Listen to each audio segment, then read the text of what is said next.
अस्सलाम वालेकुम मेरे प्यारे बहन भाइयों की हाल है। मैं उम्मीद करना ठीक होवोगे। अल्लाह के करम फजल नाल मैं भी ठीक हाँ अल्हम्दुलिल्लाह। तुसी मेरा चैनल देख रहे हो उमर दी धरती।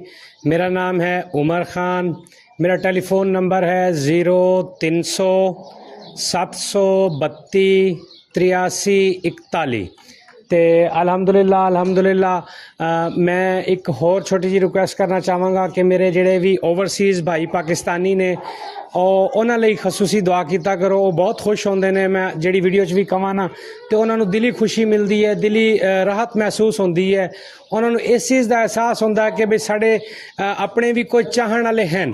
ਤੇ ਉਸ ਤੋਂ ਬਾਅਦ ਉਹਨਾਂ ਨੂੰ ਇਸ ਚੀਜ਼ ਨਾਲ ਲਗਾਓ ਹੁੰਦਾ ਹੈ ਕਿ ਯਾਰ ਦੇਖੋ ਮੇਰੇ ਲਈ ਸਾਡੇ ਲਈ ਇਹ ਦਿਲੀ ਦੁਆਵਾਂ ਕਰ ਰਹੇ ਨੇ। ਸਾਡੇ ਪਾਕਿਸਤਾਨੀ ਭਾਈ ਸਾਡੀ ਚਾਹਤ ਕਰਦੇ ਨੇ। ਅੱਲਾਹ ਪਾਕ ਇਹਨਾਂ ਨੂੰ ਇਤਨਾ ਆਸਾਨ ਰਿਜ਼ਕ ਅਤਾ ਫਰਮਾਵੇ ਕਿ ਇਹ ਆਪਣੇ ਬੱਚਿਆਂ 'ਚ ਆਪਣੀ ਫੈਮਿਲੀ ਦੇ ਵਿੱਚ ਆ ਕੇ ਜਿਹੜਾ ਹੈ ਨਾ ਅੱਛੀ ਜ਼ਿੰਦਗੀ ਗੁਜ਼ਾਰ ਸਕਣ।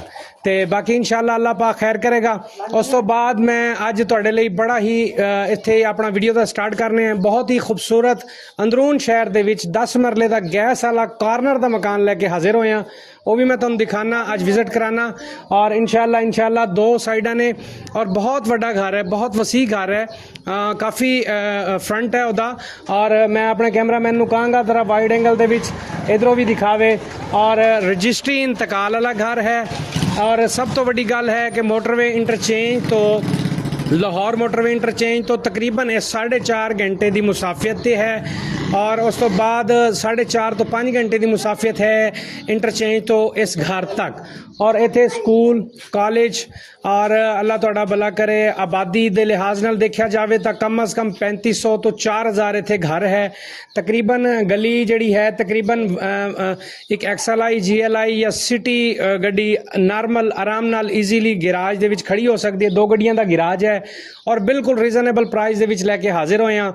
उस तो बाद तुहानूं मैं इहदा इस साइड दिखा दें, इस गली दी भी इस गली का भी विजिट करा दें, इहदा मीटर भी दिखा दें। लास्ट तक ये नुक्कर आखिरी नुक्कर तक यदी बैठक है, बैठक का दरवाज़ा है। गैस का मीटर मेरा कैमरामैन अगर जूम करके तुहानूं दिखा सके, ये गैस का मीटर लग्या होया है। और तकरीबन इस घर नूं मेरे अंदाजे नाल मैक्सीमम 12 तो 14 साल हो चुके ने बने हुए नूं। और उस टाइम दी इट भी अच्छी सी, मिसाला भी अच्छा सी, मिस्त्री भी अच्छे सन, कारीगर भी अच्छे सन। तो आओ अंदर चल के विजिट करने हैं। और बिजली का मीटर दिखा दो, बिल्कुल मौके पर बिजली का मीटर मौजूद है। उस तो बाद आप अंदर चल के मकान का विजिट करने हैं, देखने हैं जी माशाल्लाह की बनया होया है। यह तुसी देख सकते हो, एक कार पोर्च है, इहदा बहुत वसी कार पोर्च है। तकरीबन 2 गड्डियां मेरा कैमरामैन उत्थे रुक के ना जरा पिछे होके बेटा वाइड एंगल दे विच छत भी तो एवें दिखाओ। और यह दिखा सकता है तुहानूं 2 गड्डियां बआसानी ईजीली, एक वड्डी गड्डी ते एक छोटी गड्डी बआसानी इत्थे रुक सकती है। वड्डा गेट लग्या है, गेट भी वजनी लग्या है, अच्छा गेट लग्या होया है। और उस तो बाद ये कवर्ड है, तुसी मतलब ये चिक्का ला के उन्होंने बंद कर सकते हो, बारिश शारिश तो भी बचा सकते हो। और अच्छा बनया होया। उस तो बाद तुहानूं दिखाने हैं इत्थे सानूं एक गीज़र का ऑप्शन भी मिल जाता है, इलैक्ट्रॉनिक गीज़र लग्या होया इंस्टॉल है, वो भी तुहानूं मिल जाएगा। उस तो बाद अंदर वाशरूम ते जरा कैमरामैन तुहानूं विजिट करा दिंदा है। मार्बल लग्या, ये देख सकते हो वाशरूम दे विच भी टाइल मार्बल लग्या होया है और अच्छा बनया होया है। तो खुला वाशरूम है, अच्छा वाशरूम है। और उस तो बाद जनाब बाहर आ जाने हैं। उस तो बाद एक क्लीन एरिया है, एक इहदा कपड़े वाश करन लई, बर्तन वाश करन लई इत्थे क्लीन एरिया अलग तो बनया है। उस तो बाद सानू सब तो बड़ी फैसिलिटी ये है कि खुला सेन है अल्हम्दुलिल्लाह। और मार्बल लग्या होया, बेहतरीन मार्बल लग्या होया, मोटर भी इंस्टॉल है और खुला सेन है अल्हम्दुलिल्लाह मार्बल वाला। उस तो बाद छोटा जिहा इन्होंने मतलब एरिया बनाया होया जिहड़ा लॉन टाइप है, जिहदे च बंदा इनू इहदी कटिंग शटिंग करके सैटिंग करके ते खूबसूरती नाल बंदा 1-2 कुर्सियां रख के ईजीली चाहे इत्थे बैठ के पी सकता है। तो उस तो बाद इधर आके जरा दिखाओ फ्रंट इहदा, फ्रंट एलिवेशन बेटा उधर जाके उत्थे फ्रंट ते खड़े होके ना ये फ्रंट एलिवेशन विच लो। ये पहले तर्ज का बनया होया है, बहुत अच्छा मकान बनया है और मजबूत मकान है। इधर बेटा इधर मारो, ये बैक ते उत्ते फ्रंट ते सारा विच व्यू इन्हां नूं अच्छी तरह दिखाओ, एक एक चीज़ दिखावांगे जी। और इंशाअल्लाह मकान बहुत रीजनेबल प्राइस दे विच है, इंतहाई रीजनेबल प्राइस दे विच है मकान। मालिक मकान यदि फाइनल डिमांड 35 लाख रुपये करता है, लेकिन मैंने उम्मीद है कि 33.5-34 लाख रुपये इंशाअल्लाह डील डन हो जाएगी, क्योंकि 10 मरले जगह है। ये भी जेन च रखा करो जगह कितनी है। और रजिस्ट्री इंतकाल वाली जगह है, 10 मरले जगह है। और उस तो बाद असी एक रूम है, इहदी चाबी नहीं है, ये जड़ा है ना स्टोर बना लो या इसनूं ਰੂਮ ਦੀ ਸ਼ਕਲ ਦੇ ਲਓ, ਉਹ ਤੁਹਾਡੀ ਮਰਜ਼ੀ ਹੈ। ਉਵੇਂ ਇਹਦੇ ਬੈਡਰੂਮ ਜਿਹੜੇ ਨੇ ਉਹ 3 ਨੇ। ਪਹਿਲੇ ਅਸੀਂ ਤੁਹਾਨੂੰ ਇਹਦਾ ਕਿਚਨ ਦਾ ਵਿਜ਼ਿਟ ਕਰਾ ਦਿਆਂਗੇ। ਕਿਚਨ 'ਚ ਮਾਸ਼ਾਅੱਲਾ ਲੱਕੜੀ ਦਾ ਕੰਮ ਹੋਇਆ ਹੋਇਆ ਹੈ, ਟਾਇਲ ਮਾਰਬਲ ਲੱਗੀ ਹੋਈ ਹੈ, ਸਾਰਾ ਕੁਝ ਓਕੇ ਹੈ ਅਲਹਮਦੁਲਿਲਾ। ਔਰ ਵਾਸ਼ਿੰਗ ਏਰੀਆ ਵੀ ਬਣਿਆ ਹੋਇਆ ਹੈ, ਸਿੰਕ ਵਗੈਰਾ ਲੱਗਿਆ ਹੋਇਆ ਹੈ। ਉਸ ਤੋਂ ਇਲਾਵਾ ਸਭ ਤੋਂ ਵੱਡੀ ਗੱਲ ਹੈ ਕਿ ਇੱਥੇ ਗੈਸ ਅਲਹਮਦੁਲਿਲਾ ਮੌਜੂਦ ਹੈ। ਬਾਕੀ ਘਰ ਹੈ ਪੂਰਾ ਲੈਂਟਰ ਵਾਲਾ ਹੈ, ਪੂਰਾ ਘਰ ਲੈਂਟਰ ਵਾਲਾ ਹੈ। ਸਿਰਫ ਔਰ ਸਿਰਫ ਇਹਦਾ ਜਿਹੜਾ ਗੈਰਾਜ ਹੈ ਅਤੇ ਫਰੰਟ ਵਾਲਾ ਵਾਸ਼ਰੂਮ ਹੈ ਉਹ ਸਿਰਫ TR ਗਾਰਡਰ ਪਾਏ ਹੋਏ ਨੇ। ਉਸ ਤੋਂ ਬਾਅਦ ਇਹ ਬਰਾਮਦਾ ਦੇਖ ਸਕਦੇ ਹੋ, ਬਹੁਤ ਖੂਬਸੂਰਤ ਬਰਾਮਦਾ ਬਣਿਆ ਹੋਇਆ ਹੈ। ਬੇਟਾ ਇਸ ਸਾਈਡ ਤੋਂ ਖੜੇ ਹੋ ਕੇ ਜ਼ਰਾ ਫਰੰਟ ਐਂ ਮਾਰੋ ਕੈਮਰਾ, ਇਹ ਦੇਖ ਸਕਦੇ ਹੋ ਇਹ ਬਰਾਮਦਾ ਇਹਦਾ। ਔਰ ਉਸ ਤੋਂ ਬਾਅਦ ਅੰਦਰ ਚੱਲ ਕੇ ਤੁਹਾਨੂੰ ਇੱਕ ਇੱਕ ਰੂਮ ਦਾ ਵਿਜ਼ਿਟ ਕਰਵਾਉਂਦੇ ਹਾਂ। ਆ ਜਾਓ ਬੇਟਾ ਅੰਦਰ। ਇੱਕ ਇਹਦਾ ਬੈਡਰੂਮ, ਇੱਕ ਇਹ ਹੈ। ਬੈਡਰੂਮ ਵੱਡੇ ਨੇ, ਥੋੜੀ ਜੀ ਸਫਾਈ ਹੋਣ ਵਾਲੀ ਹੈ ਕਿਉਂਕਿ ਕਾਫੀ ਦਿਨਾਂ ਤੋਂ ਖਾਲੀ ਪਿਆ ਹੈ, ਸਫਾਈ ਨਹੀਂ ਹੈ ਇਹਦੀ। ਤੇ ਬਾਕੀ ਲੈਂਟਰ ਪਾਇਆ ਹੈ, ਉੱਤੇ ਦਿਖਾ ਸਕਦਾ ਹੈ ਮੇਰਾ ਕੈਮਰਾਮੈਨ ਤੁਹਾਨੂੰ। ਔਰ ਉਸ ਤੋਂ ਬਾਅਦ ਥੱਲੇ ਜਿਹੜਾ ਹੈ ਨਾ ਚਿਪਸ ਲੱਗੀ ਹੋਈ ਹੈ।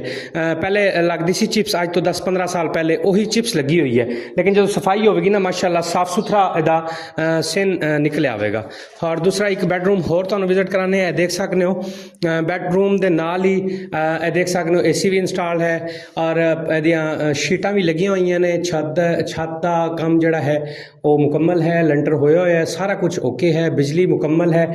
ਲੇਕਿਨ ਇਹ ਜ਼ਿਹਨ 'ਚ ਰੱਖੀਏਗਾ ਕਿ 10 ਤੋਂ 15 ਸਾਲ ਪੁਰਾਣਾ ਘਰ ਹੈ। ਇਹਦੇ ਨਾਲ ਇੱਕ ਵਾਸ਼ਰੂਮ ਵੀ ਅਟੈਚ ਹੈ, ਲੇਕਿਨ ਵਾਸ਼ਰੂਮ 'ਚ ਮਤਲਬ ਸਫਾਈ ਬਿਲਕੁਲ ਵੀ ਨਹੀਂ ਹੈ। ਤਾਂ ਬਸ ਇਸ ਗੱਲ ਨੂੰ ਫੀਲ ਨਾ ਕਰਨਾ, ਮਾਜ਼ਰਤ ਨਾਲ ਤੁਹਾਨੂੰ ਦਿਖਾਣਾ ਮੇਰਾ ਫਰਜ਼ ਬਣਦਾ ਟੋਟਲ, ਕਿਉਂਕਿ ਇੱਕ ਇੱਕ ਚੀਜ਼ ਦਿਖਾਣਾ ਮੇਰਾ ਫਰਜ਼ ਬਣਦਾ। ਲੇਕਿਨ ਇਹ ਘਰ ਕਾਫੀ ਦਿਨਾਂ ਤੋਂ ਬੰਦ ਪਿਆ, ਇਸੇ ਲਈ ਜਿਹੜਾ ਹੈ ਨਾ ਸਫਾਈ ਦਾ ਖਿਆਲ ਨਹੀਂ ਰੱਖਿਆ ਗਿਆ। ਹੁਣ ਉਸ ਤੋਂ ਬਾਅਦ ਆਪਾਂ ਚੱਲਦੇ ਹਾਂ ਤੀਸਰੇ ਬੈਡਰੂਮ 'ਚ। ਤੀਸਰੇ ਬੈਡਰੂਮ ਦੀ ਤੁਹਾਨੂੰ ਵਿਜ਼ਿਟ ਕਰਾਉਂਦੇ ਹਾਂ ਜੀ। ਉਸ ਤੋਂ ਬਾਅਦ ਫਿਰ ਉੱਤੇ ਜਾ ਕੇ ਵੀਡੀਓ ਦਾ ਇਖਤਤਾਮ ਕਰਾਂਗੇ। ਇਹ ਤੀਸਰਾ ਬੈਡਰੂਮ ਹੈ। ਤੀਸਰਾ ਬੈਡਰੂਮ ਵੀ ਹੈ, ਇਧਰੋਂ ਬੈਠਕ ਵੀ ਹੈ, ਮਤਲਬ ਇਹਦਾ ਦਰਵਾਜ਼ਾ ਵੀ ਲੱਗਿਆ ਹੋਇਆ ਹੈ। ਇਸ ਸਾਈਡ ਤੋਂ ਵੀ ਤੁਸੀਂ, ਤੁਹਾਡਾ ਕੋਈ ਮਹਿਮਾਨ ਸਾਥੀ ਆਵੇ ਤੇ ਇਧਰੋਂ ਆ ਸਕਦਾ ਬਾਸਾਨੀ। ਉਸ ਸਾਈਡ ਤੋਂ ਵੀ ਲੈ ਕੇ ਆਣਾ ਚਾਹੋ ਤੇ ਉਸ ਸਾਈਡ ਤੋਂ ਵੀ ਆ ਸਕਦਾ। ਬੇਟਾ ਜ਼ਰਾ ਛੱਤ ਤੇ ਮਾਰਿਆ ਕਰੋ ਵੀਡੀਓ, ਤੱਕ ਅੱਛੀ ਤਰ੍ਹਾਂ ਹਰ ਚੀਜ਼ ਭਾਈ ਦੇਖ ਲੈਣ, ਤਾਂ ਕਿ ਉਹਨਾਂ ਨੂੰ ਉੱਥੇ ਹੀ ਬੈਠ ਕੇ ਫੈਸਲਾ ਕਰ ਸਕਣ ਕਿ ਅਸੀਂ ਇਹ ਚੀਜ਼ ਲੈਣੀ ਹੈ ਜਾਂ ਨਹੀਂ ਲੈਣੀ। ਇਸ ਤਰ੍ਹਾਂ ਨਾਲ ਇੱਕ ਇੱਕ ਨੁੱਕ ਔਰ ਇੱਕ ਇੱਕ ਚੀਜ਼, ਇੱਕ ਇੱਕ ਕੋਨਾ ਦਿਖਾਉਣਾ ਸਾਡਾ ਫਰਜ਼ ਬਣਦਾ ਹੈ। ਬਾਕੀ ਇਸ ਦੀ ਜਿਹੜੀਆਂ ਚੁਣਾਈਆਂ ਨੇ ਉਹ 9 ਇੰਚੀ ਨੇ, ਐਰੇ ਅੱਛੇ ਵਾਲੇ ਮਜ਼ਬੂਤ ਵਾਲੇ ਨੇ, ਕਿਉਂਕਿ ਪਹਿਲੇ ਟਾਈਮ 'ਚ ਅੱਛਾ ਕੰਮ ਤੇ ਅੱਛਾ ਵਰਕ ਕਰਦੇ ਸਨ ਜੀ। ਉਸ ਤੋਂ ਬਾਅਦ ਹੁਣ ਆਪਾਂ ਚੱਲ ਕੇ ਉੱਤੇ ਛੱਤ ਦਾ ਵਿਜ਼ਿਟ ਕਰਨੇ ਆ ਜੀ। ਤੇ ਉਸ ਤੋਂ ਬਾਅਦ ਫਿਰ ਇਨਸ਼ਾਅੱਲਾ ਤੁਹਾਡੇ ਕੋਲ ਇਜਾਜ਼ਤ ਲਾਂਗੇ। ਅੱਲਾਹ ਪਾਕ ਆਸਾਨੀਆਂ ਕਰੇ ਤੁਹਾਡੇ ਲਈ ਵੀ, ਸਾਡੇ ਲਈ ਵੀ। ਤੇ ਬਾਕੀ ਅੱਲਾਹ ਖੈਰ ਕਰੇ ਇਨਸ਼ਾਅੱਲਾ। ਐਸੇ ਖੂਬਸੂਰਤ ਘਰ ਤੁਹਾਡੇ ਲਈ ਲੈ ਕੇ ਆਉਂਦਾ ਰਹਾਂਗਾ ਔਰ ਰੀਜ਼ਨੇਬਲ ਪ੍ਰਾਈਸ ਦੇ ਵਿੱਚ ਲੈ ਕੇ ਆਉਂਦਾ ਰਹਾਂਗਾ ਇਨਸ਼ਾਅੱਲਾ, ਅੱਲਾਹ ਨੇ ਚਾਹਿਆ ਤਾਂ। ਉੱਤੇ ਦੇਖ ਸਕਦੇ ਹੋ ਛੱਤ ਤੇ ਟੱਸੂ ਲੱਗਿਆ ਹੈ, 4 ਦੀਵਾਰੀ ਹੋਈ ਹੋਈ ਹੈ। ਅੱਛਾ ਮਤਲਬ ਇੱਥੇ ਖੁੱਲਾ ਕੁਸ਼ਾਦਾ ਸੇਨ ਸਮਝ ਲਓ। ਇੱਥੇ ਕਮ ਅਜ਼ ਕਮ 10-15 ਚਾਰਪਾਈਆਂ ਬਆਸਾਨੀ ਮਤਲਬ ਤੁਸੀਂ ਰੱਖ ਕੇ ਗਰਮੀ ਇੰਜੋਏ ਕਰ ਸਕਦੇ ਹੋ। ਕੋਈ ਮਹਿਮਾਨ ਆ ਜਾਂਦੇ ਨੇ, ਉਹਨਾਂ ਨੂੰ ਵੀ ਤੁਸੀਂ ਬੰਦਾ ਉੱਤੇ ਐਡਜਸਟ ਕਰ ਸਕਦਾ ਰਾਤ ਦੇ ਟਾਈਮ। ਤੇ ਅੱਛੀ ਜਗ੍ਹਾ ਬਣੀ ਹੋਈ ਹੈ, ਅੱਛਾ ਮਕਾਨ ਹੈ, ਰੀਜ਼ਨੇਬਲ ਪ੍ਰਾਈਸ ਦੇ ਵਿੱਚ ਹੈ। ਇਰਦ ਗਿਰਦ ਸਾਰੀ ਆਬਾਦੀ ਹੈ। ਮੇਰਾ ਕੈਮਰਾਮੈਨ ਜ਼ਰਾ ਐਵੇਂ ਕੈਮਰਾ ਦਿਖਾ ਦੇਗਾ ਘੁਮਾ ਕੇ। ਬੇਟਾ ਉੱਤੋਂ ਦਿਖਾਓ, ਸ਼ਾਇਦ ਪੜਦਾ ਨਾ ਹੋਵੇ ਨਾ, ਐਵੇਂ ਉੱਤੋਂ ਦਿਖਾ ਦਿਓ ਬੇਟਾ। ਤੇ ਇਹ ਸਾਹਮਣੇ ਹਸਪੀਟਲ ਨਜ਼ਰ ਆ ਰਿਹਾ ਹੈ, ਕੇਅਰ ਕਲੀਨਿਕ, ਇਹ ਵੀ ਦਿਖਾ ਸਕਦੇ ਹਾਂ। ਬਿਲਕੁਲ ਨਾਲ ਹੀ ਸਕੂਲ ਨੇ, ਹਸਪਤਾਲ ਨੇ, ਸਾਰੀ ਚੀਜ਼ਾਂ ਨੇ। ਔਰ ਅੰਦਰੂਨ ਸ਼ਹਿਰ ਦੇ ਵੀ ਤੁਹਾਨੂੰ ਪਤਾ ਹੈ ਕੋਈ ਚੀਜ਼ ਦੀ ਕਮੀ ਨਹੀਂ ਹੁੰਦੀ। ਰਾਤ ਨੂੰ ਜਿਸ ਟਾਈਮ ਮਰਜ਼ੀ ਉੱਠ ਕੇ ਤੁਸੀਂ ਖਾਣੇ ਲਈ ਜਾ ਸਕਦੇ ਹੋ, ਖਾਣਾ ਲੈ ਸਕਦੇ ਹੋ। ਕੋਈ ਵੀ ਚੀਜ਼ ਤੁਹਾਨੂੰ ਜ਼ਰੂਰਤ ਹੋਵੇਗੀ ਤੇ ਤੁਹਾਨੂੰ ਮਿਲ ਜਾਏਗੀ। ਅੱਛਾ, ਉਸ ਤੋਂ ਬਾਅਦ ਇੱਕ ਛੋਟੀ ਜਿਹੀ ਰਿਕੁਐਸਟ ਕਰਨਾ ਚਾਹਾਂਗਾ। ਇੱਕ ਸਾਡੀ ਇਸਲਾਮੀ ਬਹਿਨ ਹੈ, ਉਹਨੇ ਚੈਨਲ ਬਣਾਇਆ ਹੋਇਆ ਹੈ ਕੁਰਾਨੀ ਹਿਦਾਇਤ ਦੇ ਨਾਂ ਦਾ ਉਹਨੇ ਚੈਨਲ ਬਣਾਇਆ ਹੋਇਆ ਹੈ। ਉਹ ਮੇਰੇ ਕੋਲ ਪਲਾਟ ਲੈ ਗਈ ਹੈ ਤੇ ਉਹਨੇ ਮੈਨੂੰ ਰਿਕੁਐਸਟ ਕੀਤੀ ਹੈ, ਉਹਦੇ ਛੋਟੇ ਬੱਚੇ ਨੇ, ਤੇ ਉਹਨੇ ਮੈਨੂੰ ਰਿਕੁਐਸਟ ਕੀਤੀ ਹੈ ਕਿ ਭਾਈ ਮੇਰਾ ਲਿੰਕ ਲਾਜ਼ਮੀ ਲਾਣਾ। ਮੈਂ ਅੱਜ ਤੱਕ ਕਿਸੇ ਦੀ ਪ੍ਰਮੋਸ਼ਨ ਨਹੀਂ ਕੀਤੀ, ਨਾ ਮੈਨੂੰ ਇਹਨਾਂ ਚੀਜ਼ਾਂ ਦਾ ਪਤਾ ਲੱਗਦਾ ਹੈ ਤੇ ਨਾ ਹੀ ਮੈਂ ਇਹਨਾਂ ਮਾਮਲਾਤਾਂ 'ਚ ਆਨਾ। ਲੇਕਿਨ ਉਸ ਭੈਣ ਦੇ ਜਜ਼ਬੇ ਨੂੰ ਦੇਖ ਕੇ, ਕਿਉਂਕਿ ਉਹ ਦੀਨੀ ਔਰ ਮਜ਼ਹਬੀ ਭੈਣ ਹੈ ਸਾਡੀ ਔਰ ਬਾਪਰਦਾ ਖਾਤੂਨ ਹੈ ਅਲਹਮਦੁਲਿਲਾ, ਉਹ ਵੀਡੀਓ ਦੇ ਵਿੱਚ ਵੀ ਨਹੀਂ ਆਉਂਦੀ ਅਲਹਮਦੁਲਿਲਾ। ਉਹ ਸਿਰਫ ਅਹਾਦੀਸ ਦੇ ਟੁਕੜੇ ਬਣਾ ਕੇ, ਛੋਟੇ ਪੀਸਿਸ ਬਣਾ ਕੇ ਮੋਬਾਈਲ ਦੇ ਵਿੱਚ ਲਾ ਕੇ, ਆਪਣੀ ਵਾਇਸ ਲਾ ਕੇ ਉਹ ਕੁਰਾਨੋ ਹਦੀਸ ਦੀ ਮਤਲਬ ਤਾਲੀਮਾਤ ਦੇ ਰਹੀ ਹੈ। ਤੇ ਮੈਂ ਤੁਹਾਡੇ ਲਈ ਰਿਕੁਐਸਟ ਕਰਾਂਗਾ ਹੱਥ ਜੋੜ ਕੇ ਕਿ ਤੁਸੀਂ ਮਿਹਰਬਾਨੀ ਕਰਕੇ ਭਾਈ ਦੀ ਇੱਜ਼ਤ ਰੱਖਦੇ ਹੋਏ, ਭਾਈ ਦਾ ਬਰਮ ਰੱਖਦੇ ਹੋਏ ਤੁਸੀਂ ਉਹਨਾਂ ਦੇ ਚੈਨਲ ਤੇ ਜਾਣਾ ਹੈ ਤੇ ਥੱਲੇ ਕਮੈਂਟਸ ਉਮਰ ਦੀ ਧਰਤੀ ਕਰਨਾ ਹੈ। ਮੈਨੂੰ ਪਤਾ ਲੱਗੇ ਕਿ ਮੇਰੇ ਕਿਤਨੇ ਭੈਣ ਭਾਈ ਮੇਰੇ ਨਾਲ ਮੁਹੱਬਤ ਕਰਦੇ ਨੇ ਤੇ ਕਿਤਨਾ ਕੁ ਅਹਿਸਾਸ ਕਰਦੇ ਨੇ, ਕਿਉਂਕਿ ਉਸ ਭੈਣ ਦਾ ਰੋਜ਼ਗਾਰ ਦਾ ਜ਼ਰੀਆ ਹੋਰ ਨਹੀਂ ਹੈ। ਠੀਕ ਹੋ ਗਿਆ। ਉਸ ਦੇ ਵਿੱਚ ਉਹਨੂੰ ਇੱਕ ਤਾਂ ਤੁਹਾਨੂੰ ਜਜ਼ਾਏ ਖੈਰ ਮਿਲੇਗੀ ਉਹਨੂੰ ਦੇਖਣ ਨਾਲ, ਤੇ ਬਾਕੀ ਉਸ ਦੇ ਵਿੱਚ ਸਾਡਾ ਵੀ ਸਵਾਬ ਦਾ ਹਿੱਸਾ ਮਿਲ ਜਾਏਗਾ। ਲੇਕਿਨ ਜਦੋਂ ਮੇਰੇ ਕੋਲ ਪਲਾਟ ਲੈਣ ਆਈ ਹੈ ਅਲਹਮਦੁਲਿਲਾ ਸੁੰਮਾ ਅਲਹਮਦੁਲਿਲਾ, ਯਕੀਨ ਕਰੋ ਮੈਂ ਜਿਹੜਾ YouTube ਤੇ ਵੀਡੀਓ ਲਾਈਆਂ ਨੇ ਉਹਦੇ ਵਿੱਚੋਂ ਵੀ ਮੈਂ ਆਪਣਾ ਕਮਿਸ਼ਨ ਵੀ ਨਹੀਂ ਲਿਆ ਉਸ ਭੈਣ ਕੋਲੋਂ, ਉਸ ਤੋਂ ਬਾਅਦ 50,000 ਰੁਪਇਆ ਮੈਂ ਮਿਹਨਤ ਕਰਕੇ ਉਹਨੂੰ ਮਜ਼ੀਦ ਲੈਸ ਕਰਾ ਕੇ ਦਿੱਤਾ, ਕਿਉਂਕਿ ਉਹਦੇ ਛੋਟੇ ਛੋਟੇ ਬੱਚੇ ਨੇ। ਤੇ ਮੇਰੀ ਕੋਸ਼ਿਸ਼ ਹੁੰਦੀ ਹੈ ਕਿ ਜਿੰਨਾ ਹੋ ਸਕੇ ਕਾਰ ਖੈਰ ਚੀਜ਼ਾਂ ਮਿਲ ਜਾਵੇ। ਉਹ ਅੱਲਾ ਨੇ ਉਹਦਾ ਅਜਰ ਦੇਣਾ ਹੁੰਦਾ ਹੈ, ਬੰਦਾ ਕੁਝ ਵੀ ਨਹੀਂ ਦੇ ਸਕਦਾ। ਤੇ ਤੁਸੀਂ ਇਹੀ ਮਿਹਰਬਾਨੀ ਕਰਕੇ ਮੇਰੀ ਮੁਹੱਬਤ ਦਾ ਮੈਨੂੰ ਸਬੂਤ ਦਿਓਗੇ। ਮੈਨੂੰ ਉਮੀਦ ਹੈ ਕਿ ਤੁਸੀਂ ਲਾਜ਼ਮੀ ਵੱਧ ਚੜ੍ਹ ਕੇ ਤੁਸੀਂ ਉਹਦੇ ਜਿਹੜਾ ਚੈਨਲ ਤੇ ਜਾਓਗੇ। ਮੈਂ ਲਿੰਕ ਡਿਸਕ੍ਰਿਪਸ਼ਨ 'ਚ ਲਾ ਦਿਆਂਗਾ। ਬਾਕੀ ਮੇਰਾ ਡਿਸਕ੍ਰਿਪਸ਼ਨ ਦੇ ਵਿੱਚ ਟੋਟਲ ਤੁਹਾਨੂੰ ਮੈਂ ਦੱਸਦਾ ਜਾਵਾਂ ਕਿ ਇਹਦਾ ਮੇਰਾ ਐਡਰੈਸ ਟੋਟਲ ਮੇਰਾ ਮੈਂਸ਼ਨ ਹੁੰਦਾ ਹੈ। ਡਿਸਕ੍ਰਿਪਸ਼ਨ ਦੇਖ ਲਿਆ ਕਰੋ ਖੋਲ ਕੇ। ਅੱਛਾ, ਉਸ ਤੋਂ ਬਾਅਦ ਅੱਜ ਜਿਹੜਾ 17 ਤਾਰੀਖ ਹੈ ਔਰ ਜੁਮੇਰਾਤ ਦਾ ਦਿਨ ਹੈ ਔਰ ਤਕਰੀਬਨ ਇਹ ਟਾਈਮ ਹੈ 5, 5:30 ਦਾ। ਅਸਰ ਦੀ ਨਮਾਜ਼ ਮੈਂ ਪੜ੍ਹ ਕੇ ਆਇਆ ਤੇ ਵੀਡੀਓ ਬਣਾ ਰਿਹਾ। ਠੀਕ ਹੋ ਗਿਆ। ਇੱਕ ਭਾਈ ਨੇ ਰਿਕੁਐਸਟ ਕੀਤੀ ਸੀ ਕਿ ਬਈ ਡੇਟ ਟਾਈਮ ਔਰ ਇਹ ਚੀਜ਼ਾਂ ਵੀ ਮੈਂਸ਼ਨ ਕੀਤਾ ਕਰ। ਠੀਕ ਹੋ ਗਿਆ। ਉਸ ਤੋਂ ਬਾਅਦ ਇਜਾਜ਼ਤ ਲਾਂਗੇ। ਠੀਕ ਹੋ ਗਿਆ ਜੀ। ਅੱਲਾ ਹਾਫਿਜ਼। ਅੱਲਾ ਤੁਹਾਨੂੰ ਖੁਸ਼ ਰੱਖੇ।